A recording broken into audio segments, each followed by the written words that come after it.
Serge Garlati, bonjour. Vous êtes Bonjour. de Télécom Bretagne et vous nous avez parlé donc de Learning Analytics. Alors déjà, pour rentrer dans le débat, quel est l'enjeu des Learning Analytics dans le monde de l'éducation aujourd'hui? Alors en fait, l'enjeu des Learning Analytics, c'est d'être capable d'analyser le comportement des apprenants sur des plateformes, en fait, sur le numérique, parce qu'aujourd'hui, on utilise de plus en plus de numérique finalement partout, et je pense qu'on va l'utiliser de plus en plus. Et donc à partir du moment où on utilise ce genre d'outils, on peut effectivement avoir des informations, des données sur les utilisateurs, mais l'enjeu est d'être capable d'analyser, d'adapter les environnements, les outils, en fait, aux besoins de chaque apprenant et d'adapter à chaque apprenant ou à chaque groupe d'apprenants, parce que ça, c'est un enjeu très fort. On sait que si on fait ça, il y aura de bien meilleurs résultats en apprentissage. Alors, les Learning Analytics, vous les pratiquez notamment dans les MOOC, puisqu'en fait, qui dit MOOC dit massification des usages sur les plateformes. C'est un peu grâce à ça d'ailleurs que peut-être les statistiques commencent à être intéressantes. Est-ce que les premiers résultats sont concluants? Qu'est-ce que ça veut dire, les premiers résultats sont concluants? En gros, aujourd'hui, sur certaines plateformes d'apprentissage, vous mesurez le nombre de connexions à l'entrée, peut-être quelques connexions à la sortie, et puis on ne sait pas du tout ce qui s'est passé entre le point A et le point B. Donc on sait très bien que les trackers sont assez importants. En plus, l'explicitation de toutes ces données statistiques quantitatives qui sont fournies par le Learning Analytics. Donc en gros, est-ce que vous, dans vos premiers, les premiers, j'imagine que vous faites ça depuis longtemps, mais sur ce que vous nous avez présenté, est-ce que c'est intéressant? Est-ce que vous êtes un peu frustré? Qu'est-ce qu'il manque? Voilà, en gros, c'est ça le sens de ma question. Alors je pense qu'il y a de gros enjeux de ce côté-là, effectivement. Par contre, on est quelque part un peu au balbutiement de ces méthodes et approches, et que c'est des choses que l'on doit développer.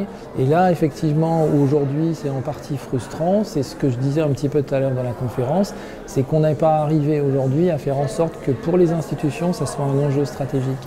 Parce que même si les chercheurs s'y intéressent, il ne suffit pas que les chercheurs s'y intéressent. Il faut que l'institution, finalement, s'y intéresse, pense que c'est important, met des moyens, entre guillemets, humains, et que toutes les personnes qui sont partie prenante de ces environnements soient, entre guillemets, autour de la table, de manière à pouvoir mener finalement de manière itérative des expérimentations et avoir des résultats.